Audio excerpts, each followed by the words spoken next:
I taught in this remarkable, one-of-a-kind program for 5 wonderful years, starting in 1991. I was lucky enough to join the J faculty during the era of what I like to call the Old Boys Club, when many of the key players were still here. Jerry Leone as innovative program founder and department chair, Neil Banlow as passionate news teacher and Chimes advisor, and Brian McDowell, who at that time ran the PR office on campus and dedicated himself to helping us in the journalism department to teach our news writing labs. I was lucky too that my years here in the early 1990s coincided with an almost magical era in the journalism program. Our enrollment numbers soared. Over 115 kids in the over 115 kids in the freshman journalism class alone the year I started. Wow. Yeah. 115. Cash flowed as much as it ever did in the State University of New York. Our dean at that time, Greg Gray, was wise enough to know we were a very unique program that happened to be weirdly housed in the business school, but that we were really a family, and he graciously supported us even if he didn't always understand us. Correction, he never understood us. Who could if you weren't part of our program, right? Our labs underwent full computerization and internet connections. When I started, we were still using typewriters, but by the time I left, everything was computerized. And we managed to move WCVM radio from the subterranean dregs of a dormitory to its current location in Charlton Hall, now Hamilton Hall. Every day, I was lucky enough to work with the unlikeliest yet thoroughly entertaining cast of characters you could never imagine. Oh boy. First, I worked with an old guy wearing saddle shoes who had but 8 toes on his 2 feet, who told the corniest jokes, who couldn't remember a student's first name to save his life, and who provided me with a lifetime of fodder by regularly taking me with him to the Shamrock Inn for lunch with the nicest but equally quirkiest bunch of old codgers you'll ever know. I loved these guys. They also adopted me. I became part of their Old Boys Club as well.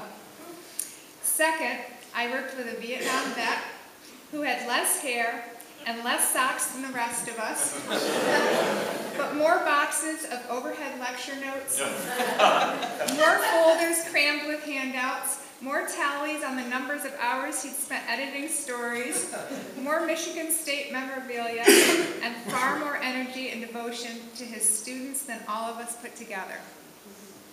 Third, I worked with Brian McDowell, our journalist turned PR guy turned teacher. After first Jerry, then I, and finally Neil were gone, Brian was the last of my Old Boys Club network, and he took over this program and dedicated himself to keeping it afloat in changing times, and for that, we are all so grateful and will remain so. Finally, I worked with a magical cast of student characters, some of who are actually here, I'm so excited, who made this place special and animated. These talented and sometimes wacky kids, combined with my 3 unique colleagues, made every day a new adventure in the journalism program. I treasure my 5 fabulous years here, my honorary membership in the Old Boys Club, my lasting friendships with these wonderful guys, their special spouses and families, that's you, Barbara and Chris and Carol, and all of your family members, already Margaret, Megan, and the hundreds of students and alumni who make the Morrisville Journalism Program the phenomenal family it is. And for that, I continue to feel lucky every day indeed. This program truly is out of this world. Thank you guys.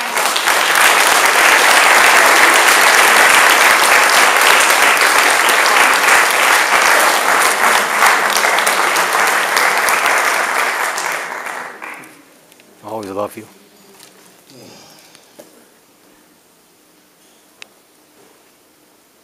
Thank you, Mary.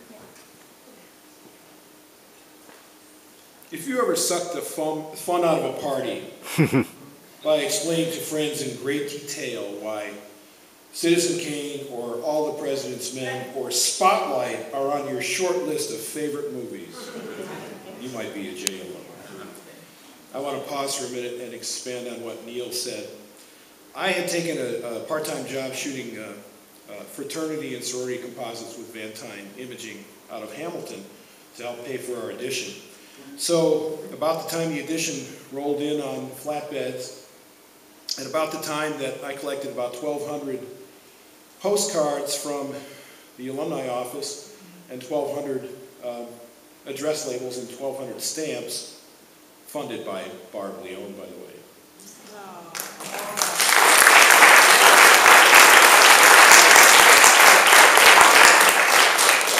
She paid for postage. I handed that pile of stuff to my wife and said, I'm going to California for 6 weeks. Could you and Megan get this out in the mail?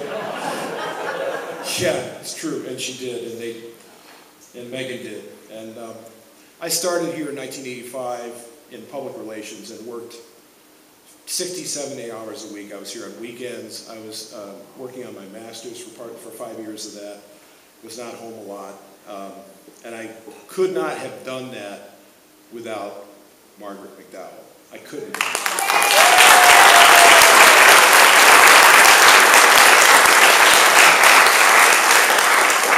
And I discovered teaching and loved it, so said, I think I'll be a teacher. That should make my life easier and I'll be home more. I couldn't have done the last 20 years of working 60 or 70 hours a week without Margaret McDowell and without our daughter Megan. I can't thank you enough. And I love her.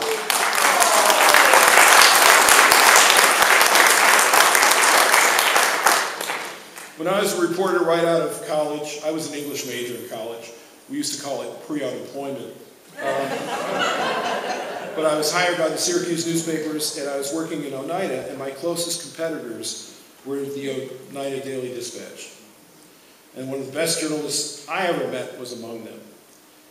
Please welcome, we'll always have election night coverage together. Please welcome from the class of 1981, is that right? 82, I'm sorry, my mistake. Who are you talking about? What's that? We're all women. You got a guy around here. Well, I said her, Frank, so I thought maybe. 82, I apologize for that. Why would you want to be associated with 81? Those I used the word associated so they wouldn't know what I had meant. Please welcome from the class of 1982, longtime managing editor, Phyllis Montague Harris.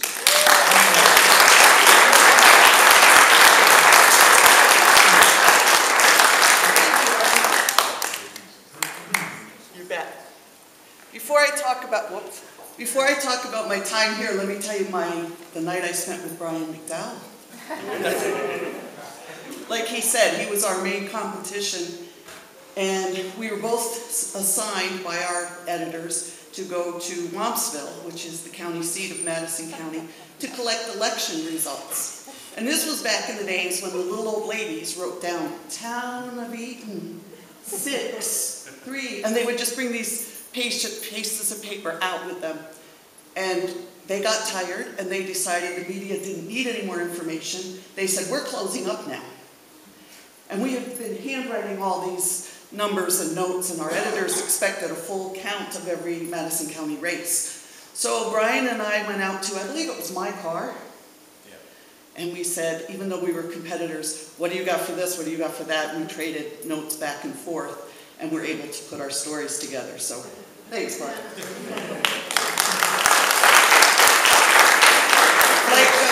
You just lost the respect of Mike Gorman, you know? Well, Frank was probably one of my editors at the time, but we got the information. Like many high school students in the 1970s, I saw All the President's Men and was bit by the bug, thinking this is the best way to put my skill in English to employment. So I decided I would be a newspaper reporter and uncover scandals and inform people of everything they needed to know. So I traveled 3 hours west from the little town in Columbia County and joined the journalism program. I was at Morrisville when Neil Banlow, Joe Quinn, John O'Connor, Charlie Hammond, and of course our team captain, Jerry Leone, were running the show. They were training the future journalists of the world. And I learned so much from each of them, but more on our captain in just a minute. What can I say about Neil Banlow? Whew. Other than he spells his first name incorrectly, but that's a little private joke between us. Neil changed writers of short stories and poems into reporters who could write strong leads, made timid young people like me less intimidated to ask tough questions of people in power. I remember him telling me once, you walk across to that administration and you ask that son of a bitch, Don Butcher, this question. And I don't remember what the question was. I remember my fear, I remember my pep talk, and I remember I had to go and ask that son of a bitch this tough question. Neil also taught us how to write clever headlines with the proper count. All of this is pre-computers. And Neil, to this day, when I see a capital M, I think 2 units. 2 units. Neil also lit the fire in me to become not just a reporter, but a truth-seeking and dedicated journalist. And I had a great career in the newspaper business, thanks to him. Let me tell you about John O'Connor. If you didn't have John O'Connor for news writing, I had John for my very first News Writing 101. And at the time, that didn't seem very fortunate. Think cross, if you don't know John O'Connor, think cross between Grumbly Lou Grant and Carl Bernstein. John was a former investigative reporter for the Washington Post. His standards were high, his patience was low, especially for what he called chicken shit writing. In one of my first weeks of News Writing 101, John O'Connor taught me a lesson that I never forgot. He had given us the facts for a news story, and we sat in the basement of the library, pounding that out on the old IBM Selectric typewriters. We would type our stories, use the proper editing marks, and to proof them and then turn them into John. The very next class, he handed our papers back to us in the typical grumpy John O'Connor style. But I wasn't too worried. I felt I had written a strong story until I got it back. On the top of my paper was a big red F in magic marker. No other marks, no corrections, no comments, no suggestions, just this huge red F.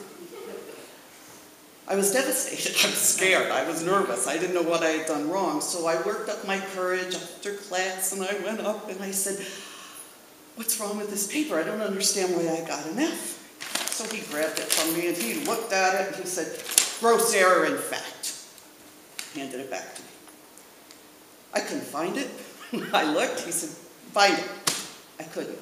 So I nervously said, I'm sorry, Mr. O'Connor, but I can't find the error. So he took it back and he said, check the third paragraph. I looked. I had the who, I had the what, I had the how. Third paragraph, and there it was. The source was Mr. McDonald.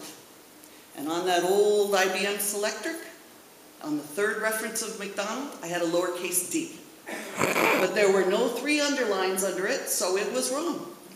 He said, the D was not capitalized, that's a gross error in fact. You have the source's name wrong. He said to me, you'll never do it again, and if you do it again, or don't do it again, I'll drop that grade. I said, okay. Needless to say, I never did it again. Not in class and not as a reporter. A few weeks later, John was orally giving us facts for a story and news writing 101. We took notes, and then he would let us come up individually and whisper questions to him. This subject of the story was John Smith. I went up to him and I said, could you tell me how to spell John and Smith? Oh my God. You guessed it, it was Jonsmyth. He grinned at me with one of those rare John O'Connor grins. And I was the only one in class that day that did not get an F.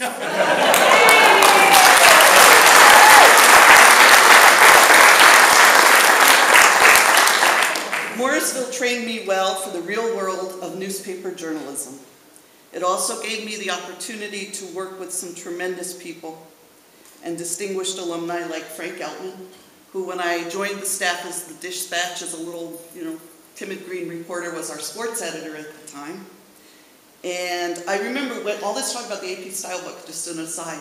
Do you remember holding the AP Style Book quiz? Yeah. We all had to line up, different teams, Oh, and man. Frank would ask us an AP Style question.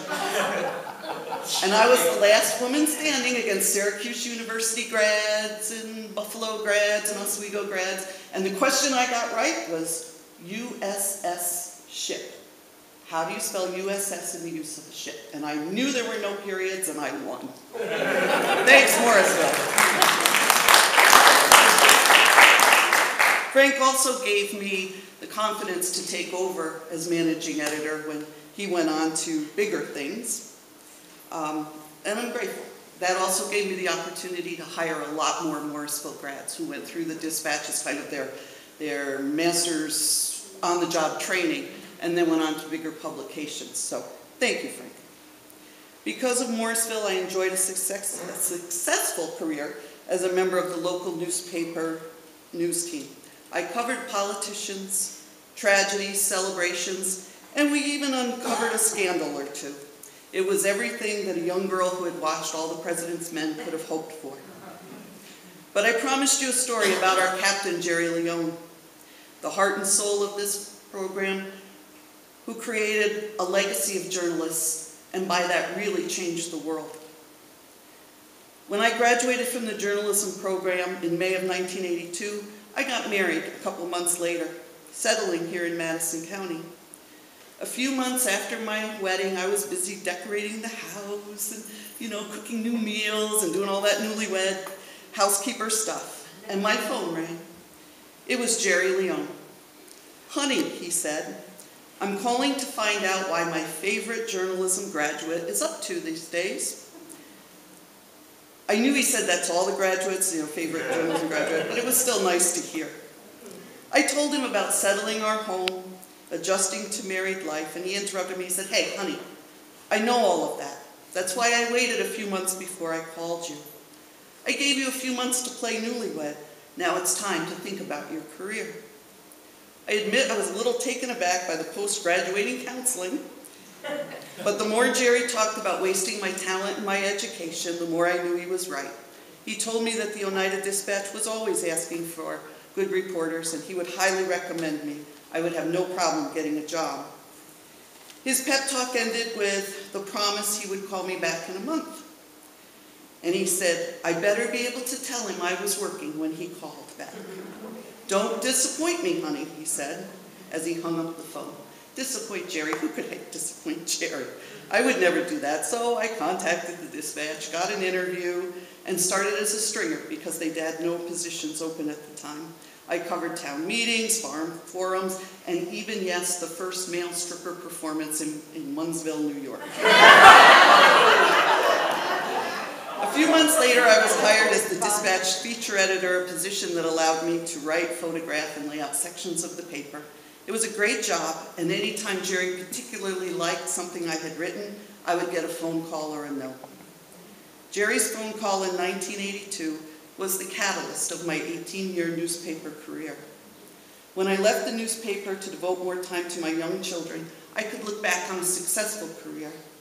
I had interviewed governors, U.S. senators, countless local politicians, and covered more meetings than anyone would want to count.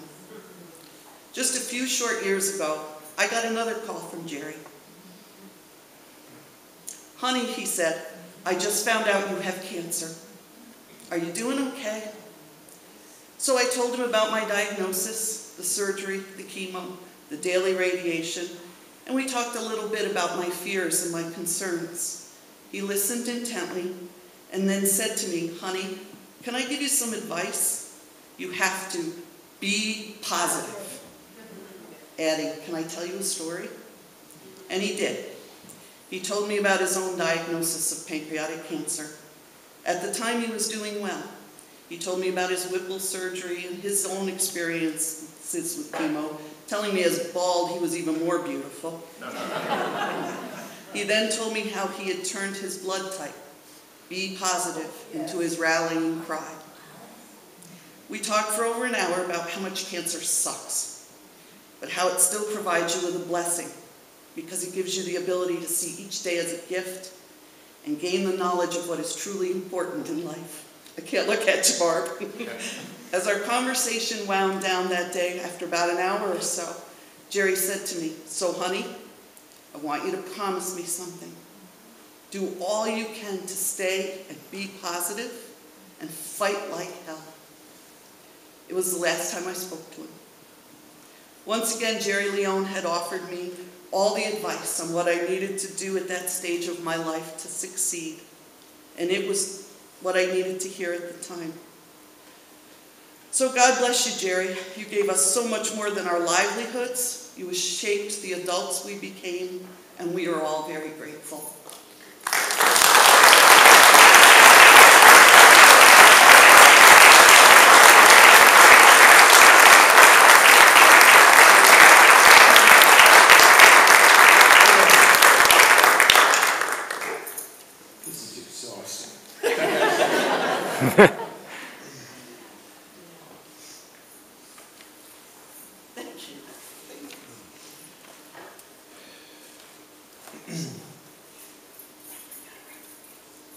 If you ever yelled at the TV after a local news anchor who looks like he's 12 years old botched subject-verb agreement again,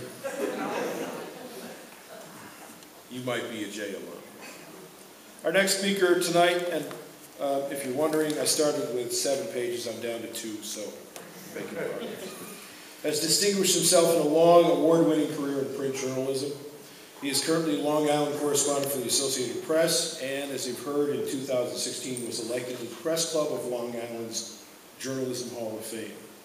Please welcome from the class of, I'm probably going to get this wrong too. Go ahead. 78? 78. All right.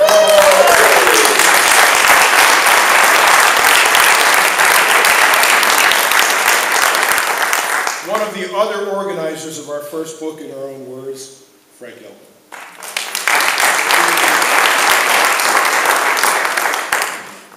These are tough acts to follow, I gotta say.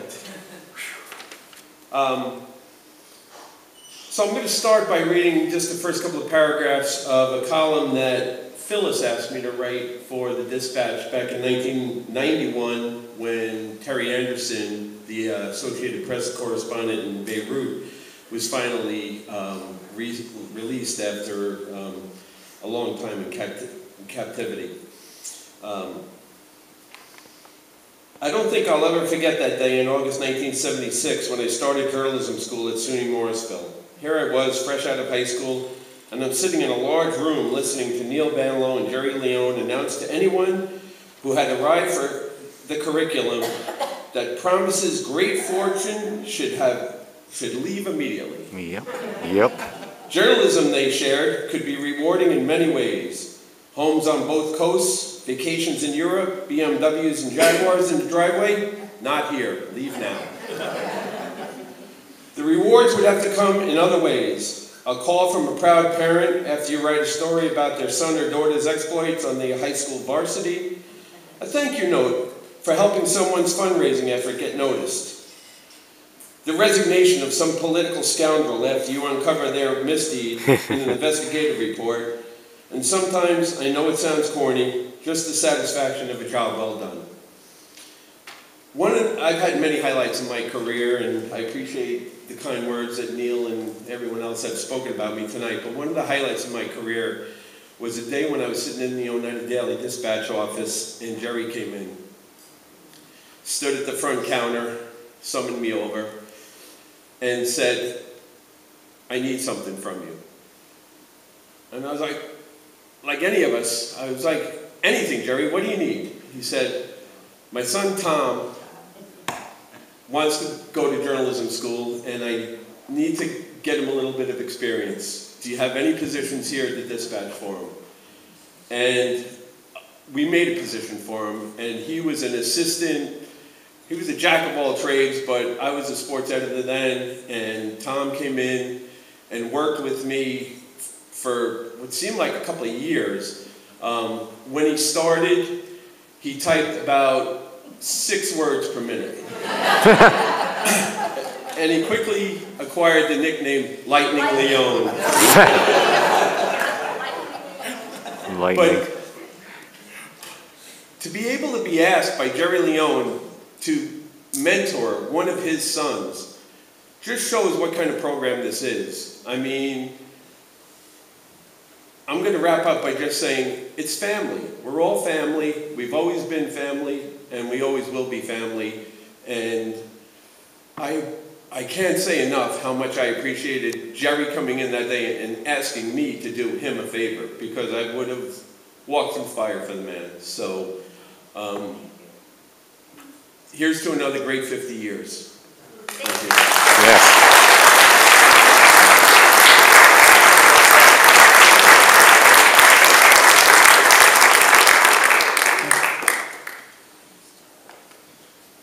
If you've ever muttered,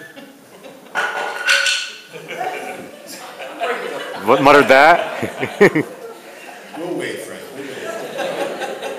If you've ever muttered, "speedy and public trial" to yourself when someone wondered out loud what the Sixth Amendment was all about, because you still remember the Bill of Rights. Jesus, doesn't everyone know the Bill of Rights? This is not that hard. Why didn't you learn this? God damn it. You might be a JLO. As you probably know, the 2-year program most of you attended here grew into a couple of Bachelor of Science degrees about a decade ago. One which I wrote is called JCOM, Journalism and Communication for Online Media. And that's really the extension of the AAS degree that you studied in, because it emphasizes writing. The other, written by my former faculty colleague, Gladys Cleland, is called Video Journalism.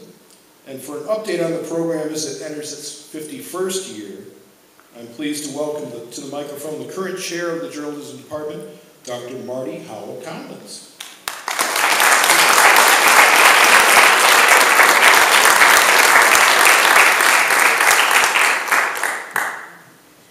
Hi.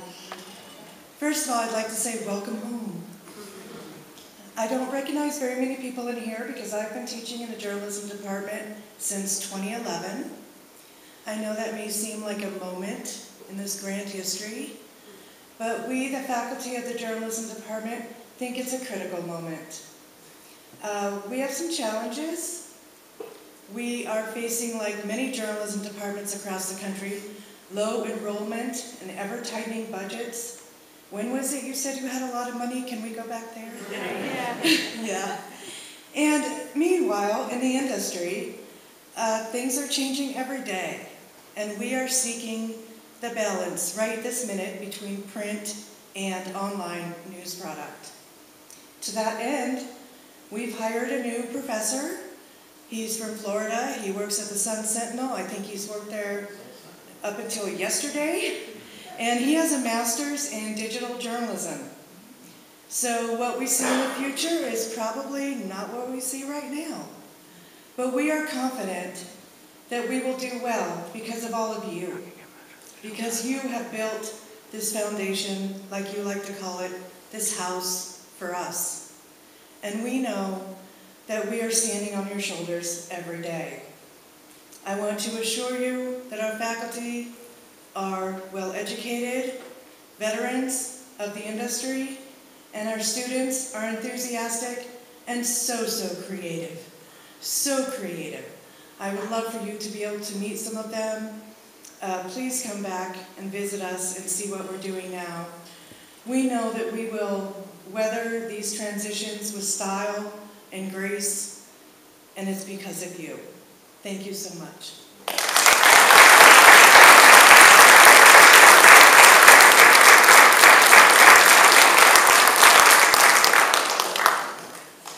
Thank you, Marty. I have to tell you that every issue of the Chimes that was in your filing cabinets is on the tables in, I forget what the name, 027 maybe? Those aren't my private cabinets, they're still yours. Oh, no, they're yours. And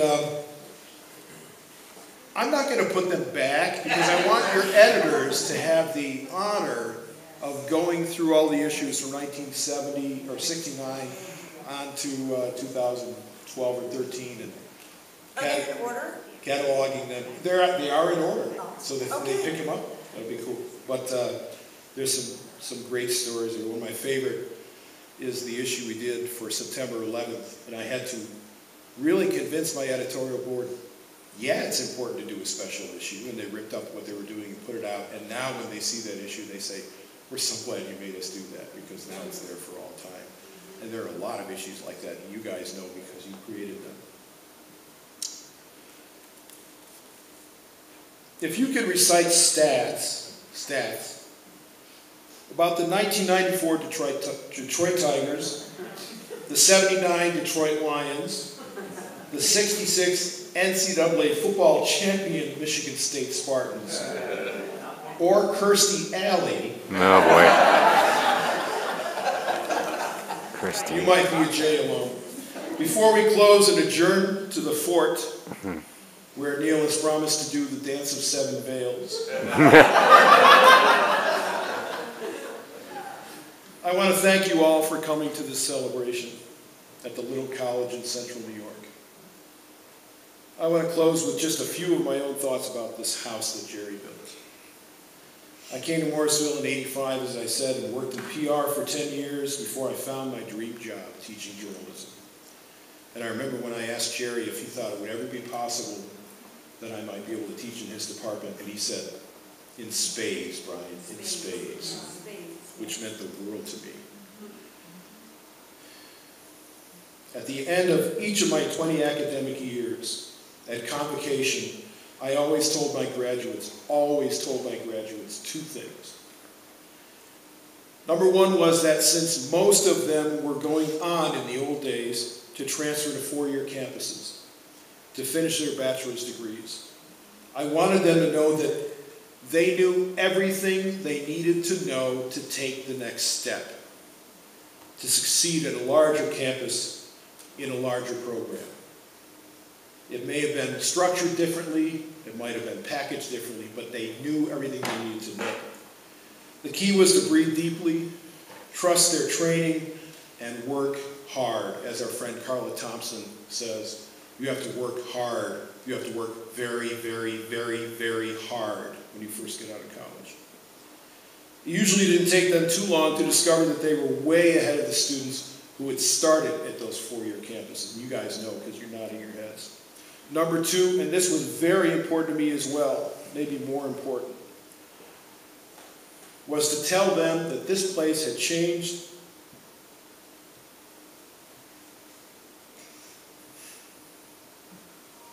simply because they had come here.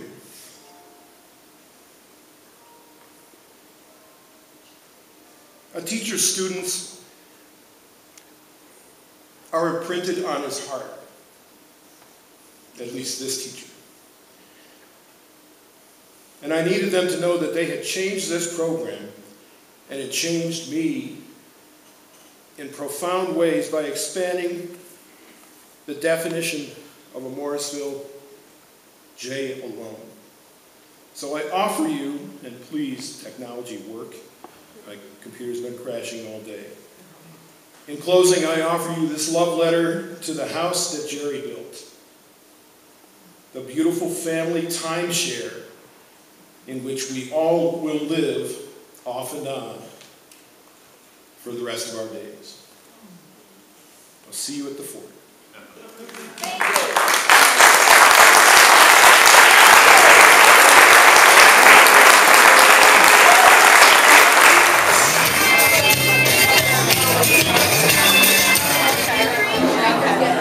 Well, it looks like the party's over for the Journalism 50th reunion. I guess I was the host, I think, how I got here. But I feel good. 14 years I came back. This is a soda, Coke. I'm going to say goodbye and we'll be back. Hopefully I can form a 25th reunion for the class of 1994. I want to do it. So thanks for watching, everyone. And good day. Here's a toast to 50 years. SUNY Morrisville Journalism Department. A sober toast.